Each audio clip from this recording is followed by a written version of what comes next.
Got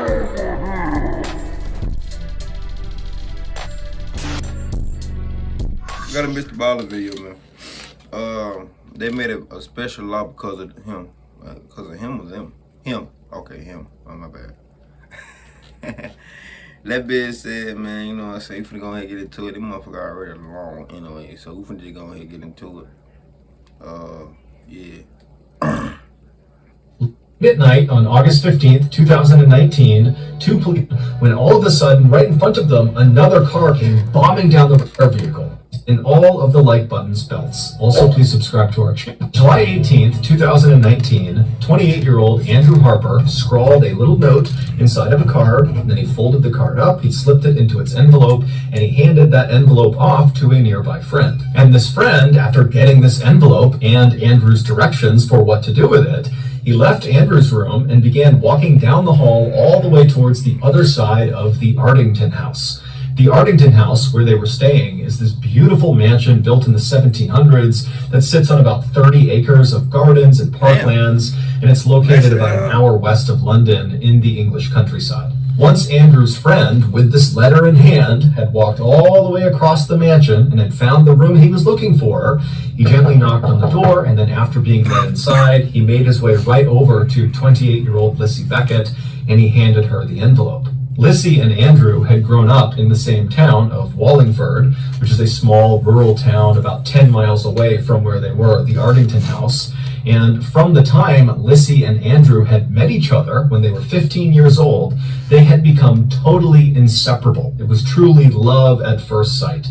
And now, 13 years later, they were finally getting married. And so Lissy, after getting this envelope, she saw the writing on the outside of it and knew it was from her fiance. And so she smiled, she opens up this letter, and she reads what's inside.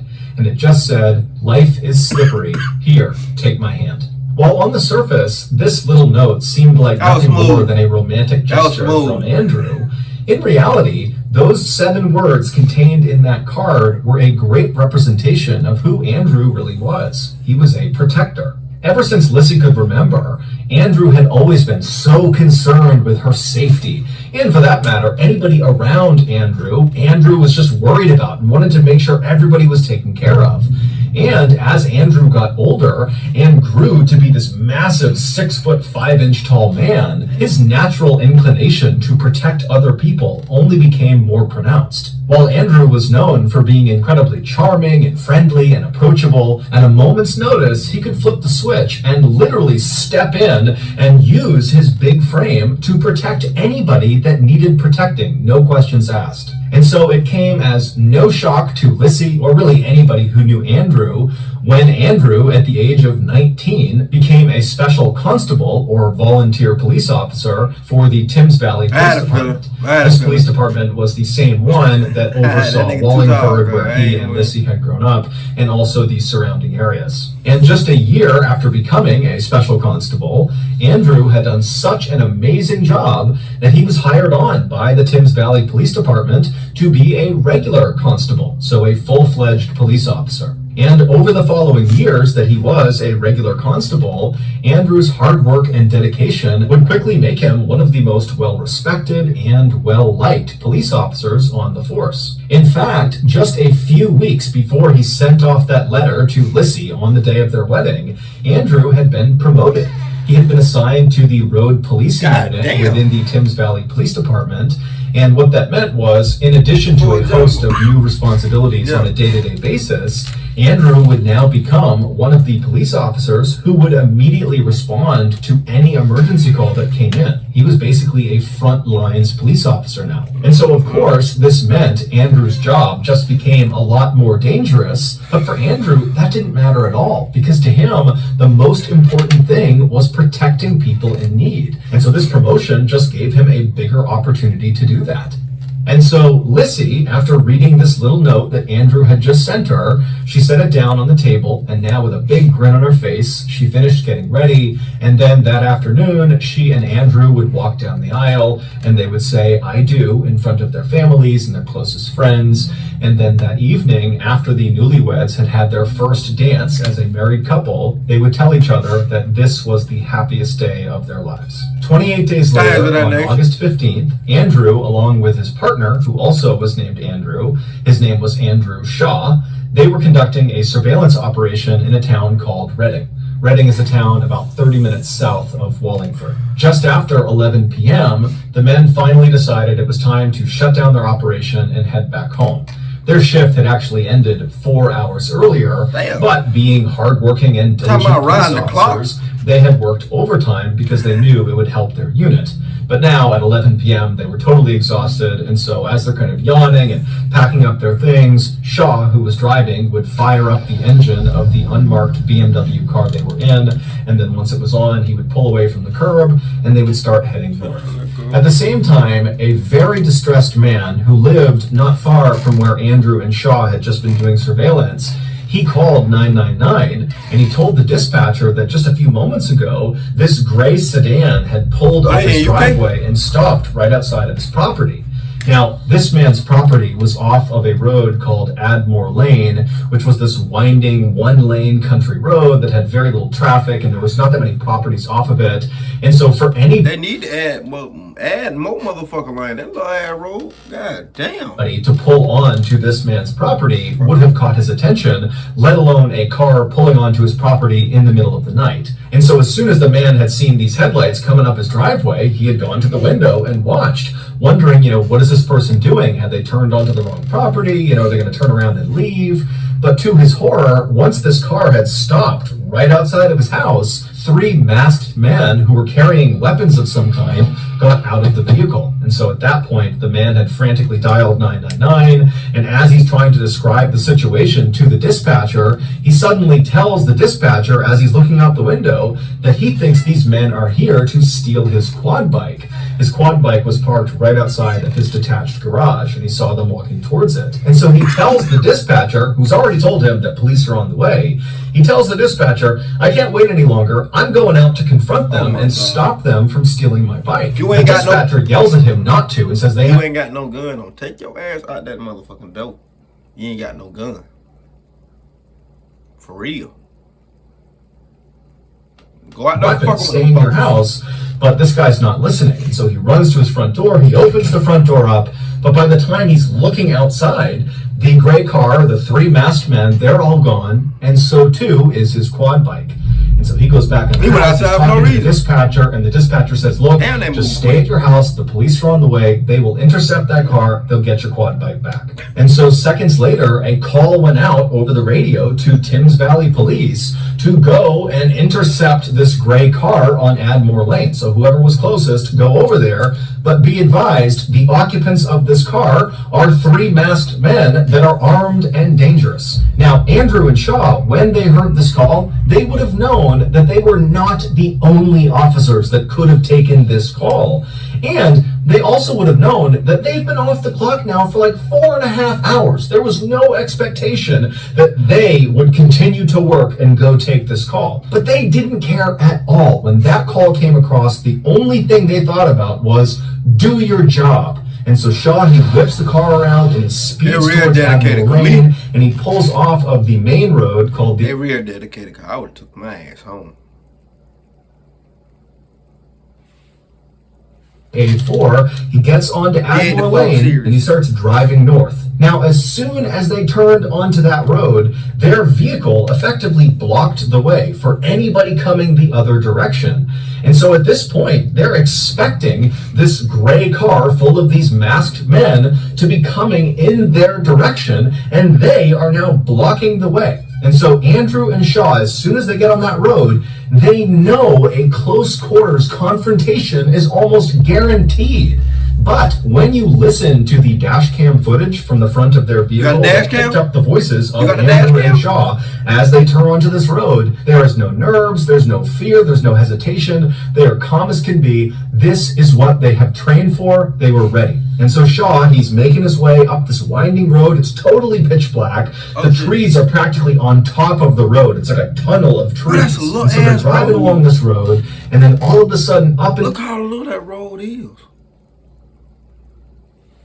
That road is low as Distance, you can see on the dash cam footage, you see headlights bombing toward them. They're way off in the distance, and then all of a sudden, that car, these headlights, they come flooring out right in front of them, and both cars come to a screeching stop. You can hear the screeching of the brakes on the dash cam footage. And so this car in front of them comes to a full stop, and Shaw, he stops, but then he moves up just a little bit closer before fully stopping the car. And so now the two cars are only maybe 10 or 15 feet apart. At this point, it's important to understand that the vehicle that Shaw and Andrew were in was an unmarked car, and they had intentionally not put on their blue lights as they're cruising up this road because they didn't want the suspects to see the blue lights in the distance and turn around and get away. And so now they come face to face, and so Andrew and Shaw, they're looking at this vehicle, and they can see that one, it's a gray sedan, so it matches the description of the car they're looking for, and two, behind this gray sedan is what looks like a quad bike that they are towing.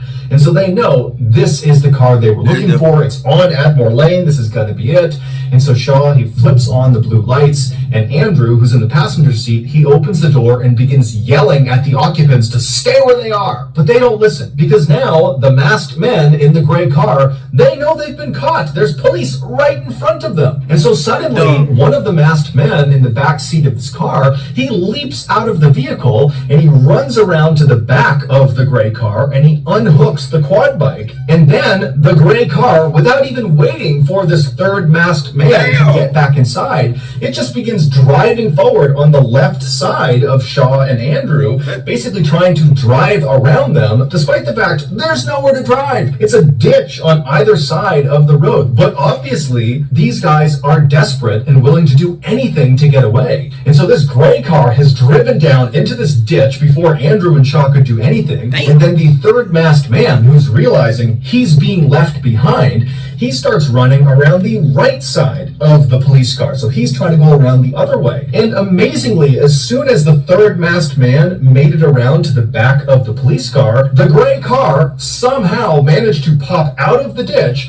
and got back onto the road, and it starts driving away from Shaw and Andrew. And as they're driving away, the third masked man is just on the road running after them. And so Andrew, seeing an opportunity to potentially grab this third masked man that was out on foot, he jumps out of the police car, he turns, and starts running down the road after the suspects. And so Shaw, he doesn't have enough space on this road to turn around and drive after them.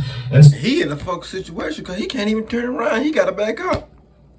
I think if that's what he gonna do, or turn around, do like they did, but that don't make sense for him to do that because he might get stuck. I don't know. So all he could do was put the car into reverse and then look over his shoulder and start driving in reverse after them. And so as Shaw is driving backwards down this road, he can see out of his rear window Andrew, who is chasing the third masked man, who is chasing the gray car. And so he can see all this happening out his back window. And then something totally strange that just defied logic happened. The third masked man suddenly leaps as if he's trying to jump into the moving car. And at the same time, Andrew, who's closed the distance on him, kind of lunges for the third masked man. And then just as suddenly as these two maneuvers have happened, both men just vanish, and then the gray car just drives away and disappears. They vanished.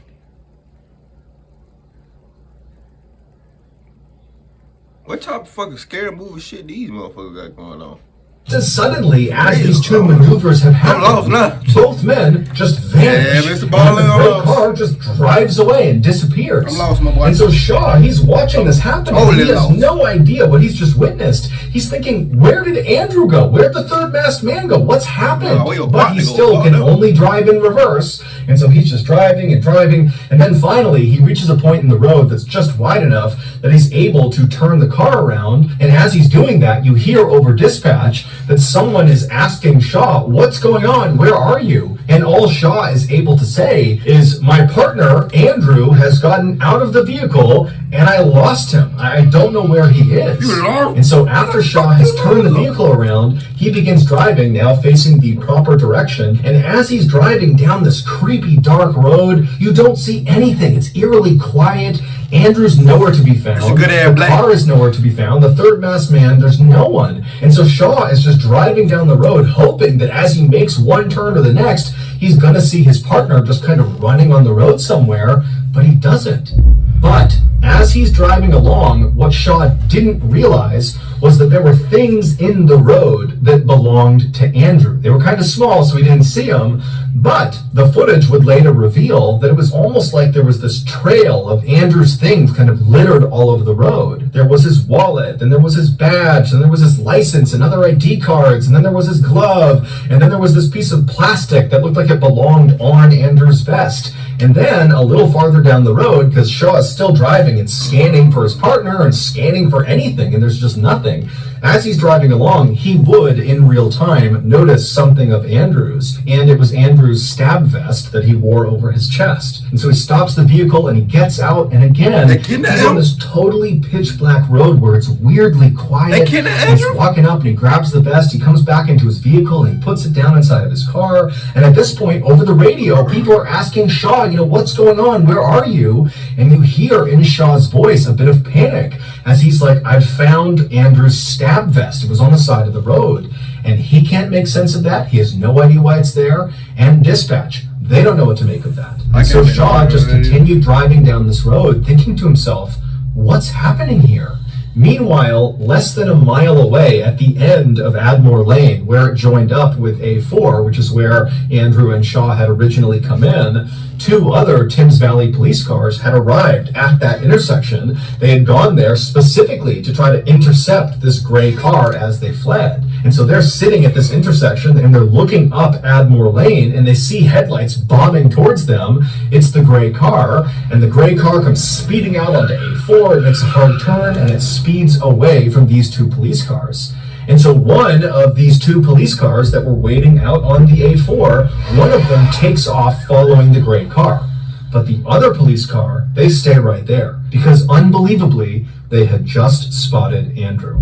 It would turn out when Shaw first put the BMW into reverse and he began going in reverse towards his partner who was chasing the third masked man who was chasing the gray car, when he was doing that, he was watching out his back window and he saw the third masked man jump and then disappear, and then Andrew disappeared. That was not a figment of his imagination. That really happened. The third masked man had attempted to jump into the moving vehicle, and he had been successful. As for Andrew, why he suddenly vanished, the reason for that is truly horrific.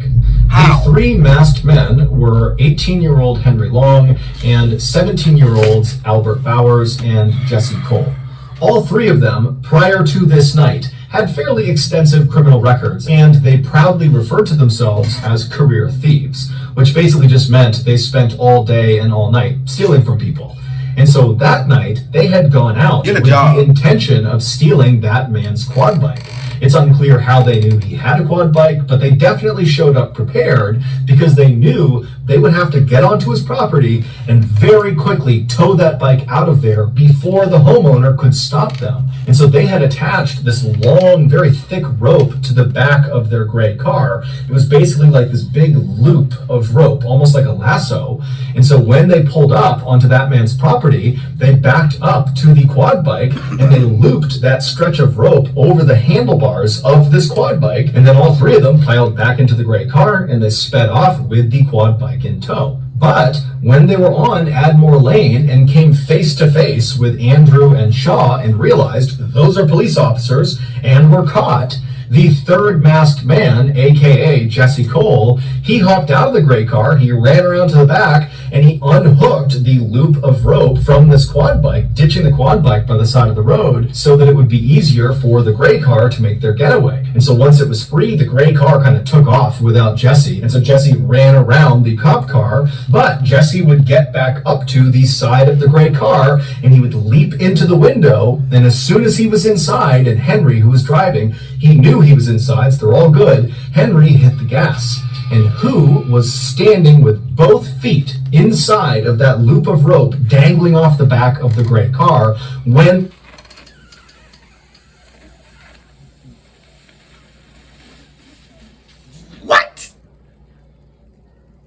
the gray car suddenly accelerated? Andrew Harper.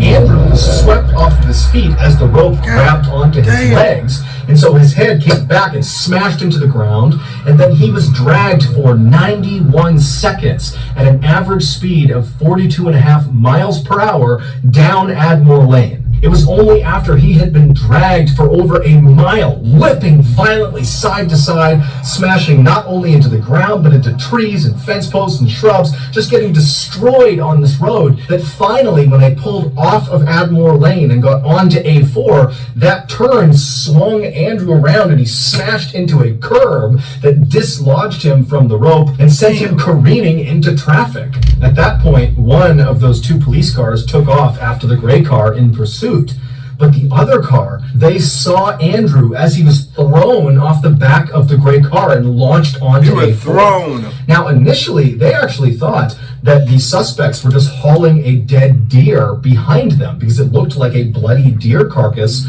was dangling behind the car. But when they ran up to see what it was, they saw it was their colleague. It was Andrew. And so immediately they tried to save his life. But Andrew's injuries were catastrophic. He had been destroyed. And so Andrew Harper would die at 11:45 p.m. on the side of the A4, about 20 minutes after he and his partner had so selflessly agreed to go after this car. I get that part. He doing his job. But for the teenagers, they gone. They gone. They gone, buddy. Despite the fact that you might well get them dip in the three killers were arrested about 1 hour after Andrew had died. A police helicopter had spotted their car parked amongst some buildings about 4 miles away from where Andrew was found. During their trial, the three teens would say they had no idea that Andrew was attached to that tow rope as they sped down Admiral Lane. Bullshit. This is despite the fact that the prosecution, they went out and recreated the exact scene that played out on Admore Lane. They used the same car, they used the same tow rope, and they used a very lifelike dummy that was the same size as Andrew Harper. It was 6'5", 200 pounds, and they strapped it on the back of the car, and they drove the same mile stretch to see what it would be like to drive with Andrew attached to the back. And these experts that went through this recreation over and over and over again, they said the same thing. It was nearly impossible to drive the car because as soon as the dummy would start to shift one way or the other, it would tug and pull on this little gray car. And so handling this car would have been a nightmare. Not to mention the fact that the sound of Andrew grinding against the cement and smashing into trees and posts would have been extremely loud.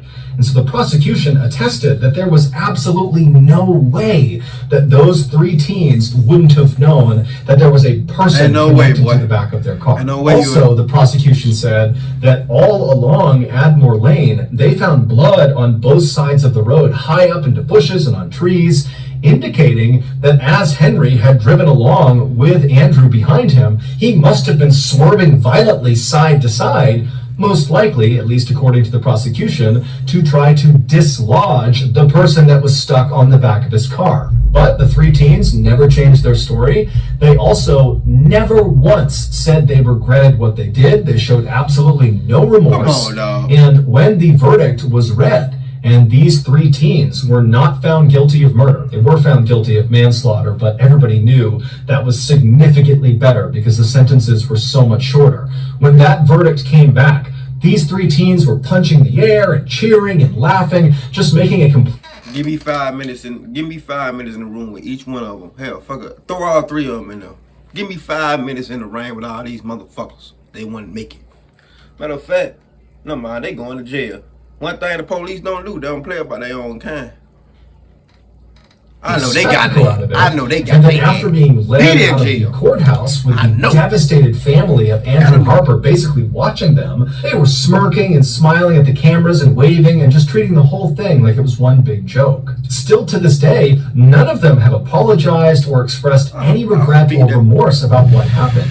In fact, two of the killers, Jesse and Albert, they've come out publicly and said they're going to write a book about this crime, about killing Andrew Harper. And there's no indication that this book is being written because they feel bad. It's almost certainly being written because it's an opportunity to make money. Following the verdict, Andrew's wife, Lissy, who was totally devastated not only by the loss of her husband, but also by what she viewed as total injustice with regards to the fact that these three killers had not been convicted of murder, she would go on to lobby for years to pass a brand new law called Harper's Law that would give an automatic life sentence to any criminal that killed an emergency worker while they were committing a crime. Meaning this law would not differentiate between whether it was manslaughter or murder. If you killed an emergency worker while committing a crime, you're going to jail for life. And this year, Harper's Law was passed. However, it will have no effect on the sentences of Andrew Harper's killers. Henry would be sentenced to 16 years in prison, and the other two, Albert and Jesse, would be sentenced to 13 years in prison each. All three of them will be eligible for parole by the time they are 28 years old, which is the same age that Andrew was when they killed him.